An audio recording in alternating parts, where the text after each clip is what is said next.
You're alive. It's not working on this one either. Oh my God. Oh, that is strange. That means it's something in the YouTube channel, not our computers or anything. So we're gonna have to do another class where there's no picture. Unbelievable. All right, so turn it around so they can hear at least. Okay. We don't have anything else we can do until we find out what the problem is.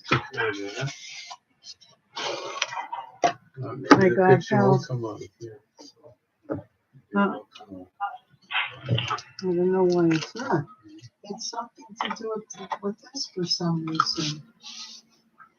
Okay, thank you all for joining us, and then we appreciate you taking time from your very busy schedule as Reverend Katz from Williamsburg, New York, who's joining us, a very scholarly Jewish woman who practices the mitzvahs of God beautifully and teaches us all how to really fulfill the mitzvah of taking in guests and caring for other people. So we're very honored to have her with us this evening, and I hope others are with us as well.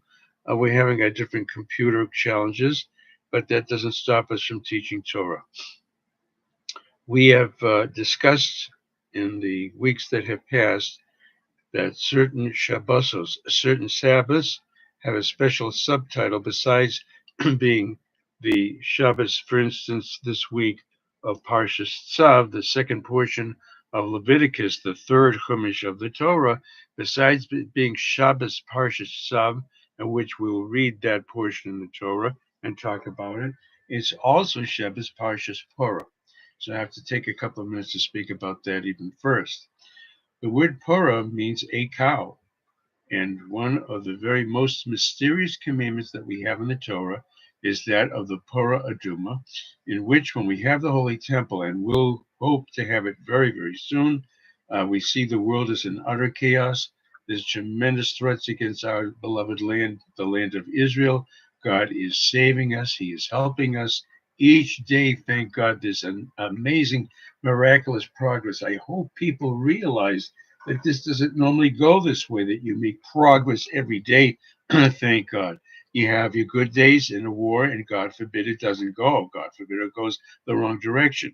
If you look at what's been going on, we see the tremendous self-sacrifice, Mesiras Nefesh of the Jewish soldiers, putting their lives in very great danger, working together with the soldiers on the ground, soldiers in the Air Force, soldiers on the water, the Navy of the Jewish people. All of them are working together very, very tremendously, tremendous, and doing many, many dangerous missions. One of the things that they learn how to do is how to fight the enemy in a tunnel. The tunnel, the enemy can hide in there. The enemy can put bombs and all kinds of things in there. They learn how to fight the enemy in the tunnel. This is all from God's miracles.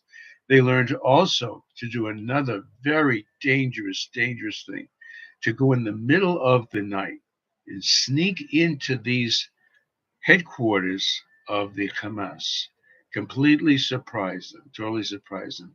Again, they're like rats, like animals, shkotzim we call them, that they have infested, like bugs. They infested that hospital in Gaza, which is there. It's trying to actually save people's lives. I don't know how they function at all. And these terrorists put on a doctor's uniform or a nurse's uniform or whatever and try to fool everyone. And they take control of the hospital. And the Jewish army is wise to this and has to destroy them and destroy them without destroying the patients. So all this is showing us that whatever is going on now is a great miracle from the Almighty, Adar Sheni. We have just celebrated Purim, in which Haman and Hamas, right? Haman and Hamas, they share in common goal, God forbid, to destroy the Jewish people. And we get criticism for defending ourselves. Like, we can go on and on. I don't want to take the time from the Parsha, but just to tell you that we are in a tremendous, tremendous challenge today. Hashem is helping us, and by our studying Torah right now, taking the time from other things we could be doing and devoting ourselves to Torah now is such a huge mitzvah. It helps the Jewish army across the ocean. in the land of Israel. It gives them bullets, it gives them ammunition, it gives them God's power in order to overcome such a terrible enemy. So this week we're reading from two Sifrei Torah. The first one is Parsha Tzav, and the word means Tzav Aaron, the son of Lamor. Command Aaron. God tells Moses, command Aaron and his children. Aaron is the high priest. We'll speak about him again in a moment. And his children are the regular priests. I don't like the expression common priest. I use the expression Kohen Hedyot is a regular priest. And they have the responsibility of running the holy temple, starting from the portable holy temple in the wilderness, continuing their descendants in Solomon's first great holy temple, and then the second holy temple, which was built after the story of Purim, not long after the story of Purim. So in the first portion, Parsha Tzav, it gives us additional details about the holy sacrifices and offerings. And I'm going to take a couple of minutes to discuss what these offerings mean to us today and how we actually ourselves can do them, not by imitating the actual services in the Holy Temple, but with our own bodies and our own lives. We can actually make many sacrifices to the Almighty, which are very precious to Him as we await the coming of the Mashiach. So Parsha Tzav has a number of additional pieces of information on how to fulfill the sacrifices at the Holy Temple. And then it continues with the actual dedication ceremonies that actually were taking place for a week. And then in the following portion, Shmini, it all comes to a climax. And during this week that we're learning about, Moses was the high priest only for a week. You want to be king for a day? This is how you could be king for a day. Holy priest for 1 week, the highest priest, the high priest for 1 week. And then on the 8th day of the dedications, that's when Aaron, his brother, took over as the high priest. Some of the important things we want to learn about here, I have to start off right away. Let's try to understand a little bit what it means by making offerings and sacrifices at the Holy Temple. To most of us, this is so strange. From another planet, it seems to be so completely unrelated to us. It's much more fun to study the stories of Abraham, Isaac, and Jacob, and Joseph and his brothers, and all the different stories of what the Jewish people got into mischief in the wilderness. This may seem to be very, very interesting to us. And as soon as I mention the word sacrifices, what's he talking about? We don't do that anymore. It's out of style. It's barbaric. It's God forbid. All these things are a tremendous mistake. The commandment to offer sacrifices, offerings in the Holy Temple is from God Himself. He knows what He's doing. He knows what He likes, and He knows and He has a reason for each thing that He tells us to do. So let's take the whole concept all together. We think There's a person there. I see a person there, and it's going 31 minutes. So it's recording the class. Something anyway. And there is, look, I think Jennifer got in. You take a look. Oh, I hope she Now, did. you Yeah. see if there's a person Thank there? you for joining us, and Yeah. we are working with the spiritual. We can't see too much of the physical, so we're working with the spiritual. All right, I wanted to share a couple of things with you first. Okay, I'm probably taking up all the time, but at any rate, Rebbe, so whatever it says If here. the light goes out, you can let me know, and Okay. I have to move this. Or you can do it. Which light is which What's the which light that one?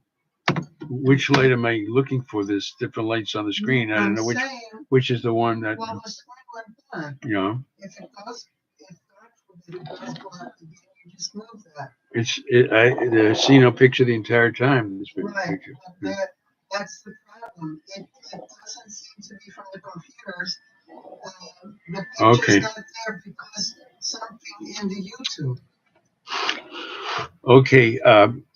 I'd like to take a couple of minutes. I'll do a couple of minutes for the haftorah as well, which is from the book of Ezekiel. But first, I'd like to take just a couple of minutes. As I say, there's 2 Torah readings this week.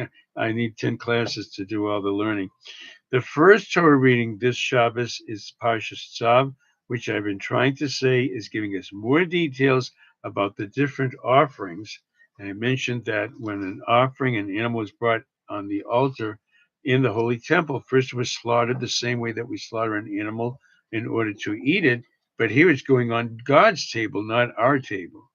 And when the animal's blood is taken and placed on the altar, and its fats, we've mentioned the blood and the fats, we're taking the life of the animal, not cruelly, in a very, very swift and painless way.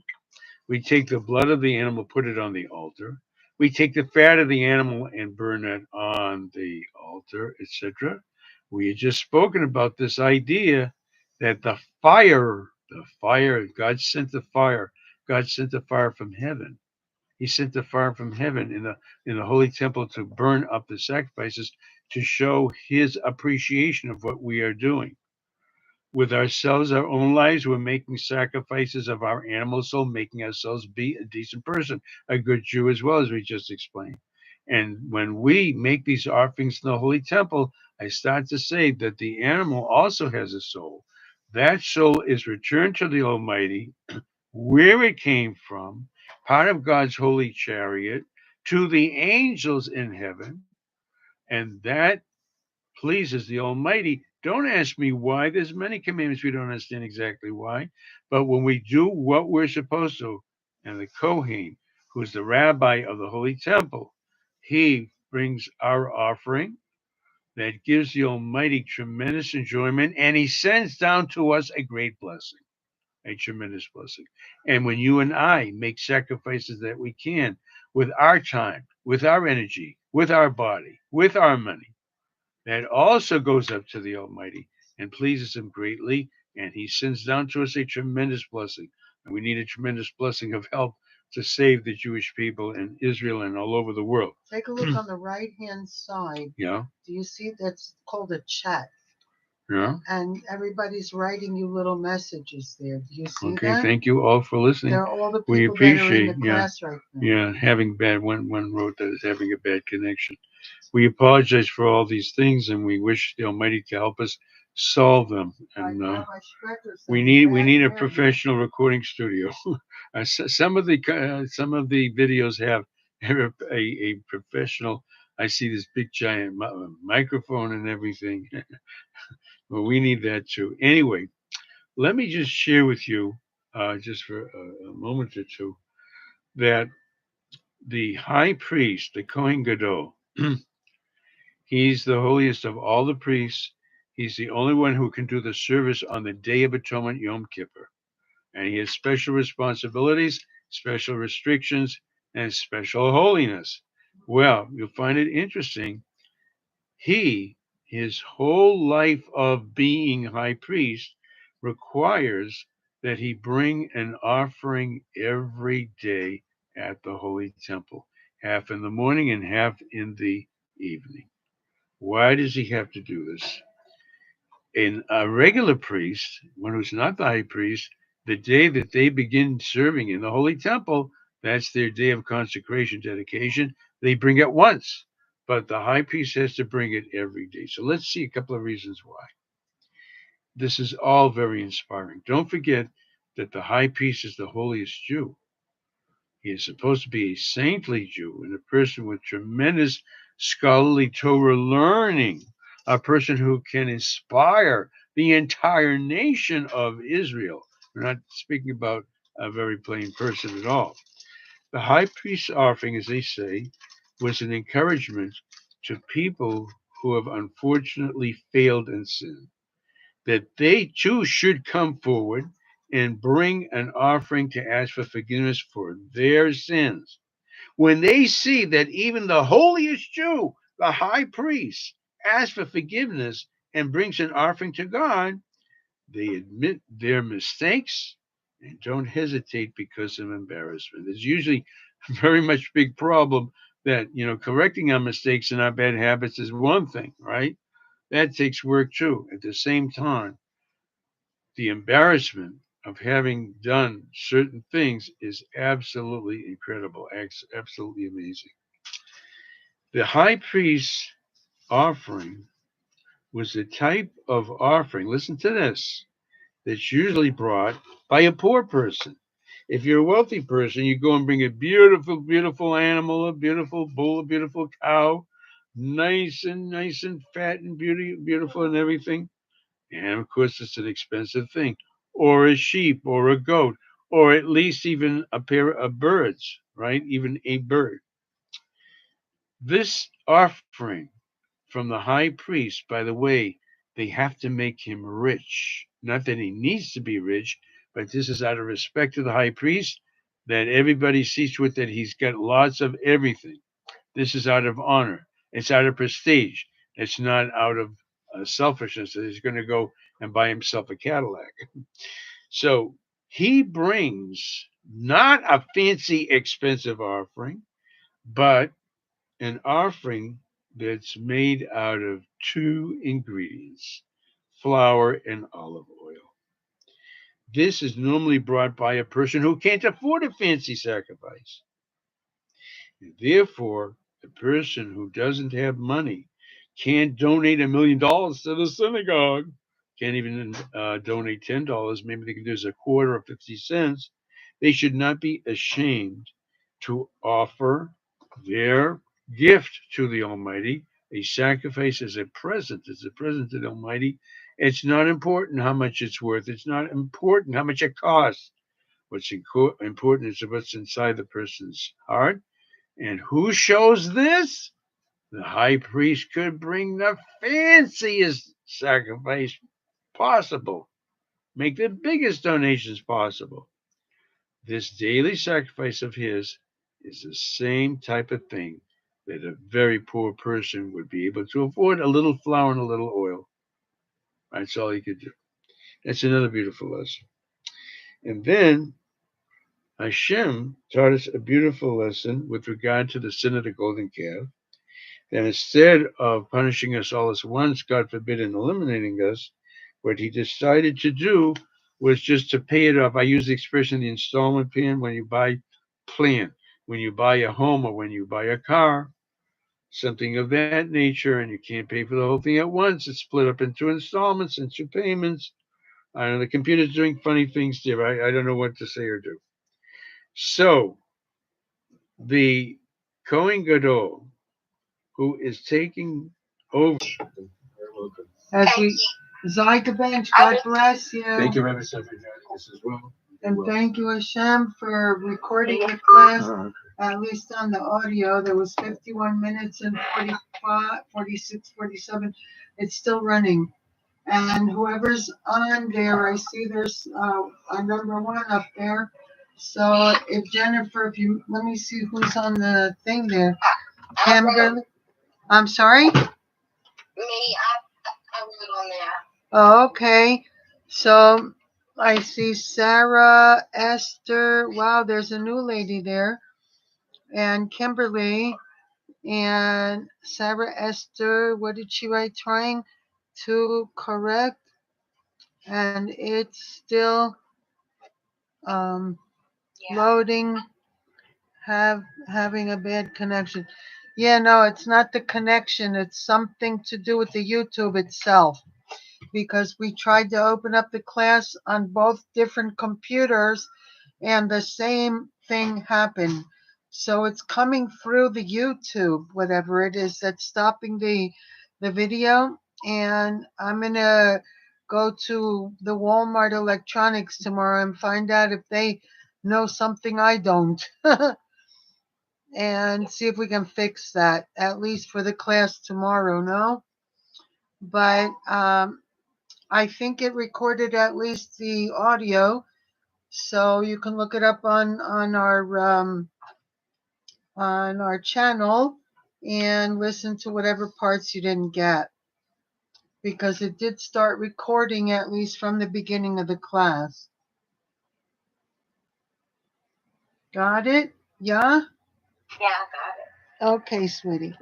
So have a bracha tzlacha b'simcha evening, and may Almighty God help us all, and may we all survive these crazy days. Oh my God, I just knocked over a bunch of stuff. Husband, now I need your help for sure. Yeah, I just knocked bottles down there. Anyway, Um, thanks for coming in, Alicia. Thanks for coming in, everybody that's there. And we're going to go ahead and close the class now. We'll be back, God willing, tomorrow. And everybody pray that we're able to resolve whatever this issue is with the video so that tomorrow we can go online and y'all can see us on the video. So, bless you. I'll see you tomorrow. Shalom, shalom. Okay, thanks for coming in, everybody. I'm going to close the video now. And Almighty and Holy One of Israel bless you all with blessings that are ever increasing, never decreasing, now and forever. Thanks for being a part of all this.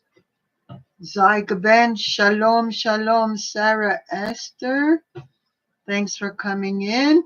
Hope to see you again tomorrow. Our classes Monday through Thursday are at the same time. Should be 8:30 New York time. And Tuesday and Thursday, my husband comes in.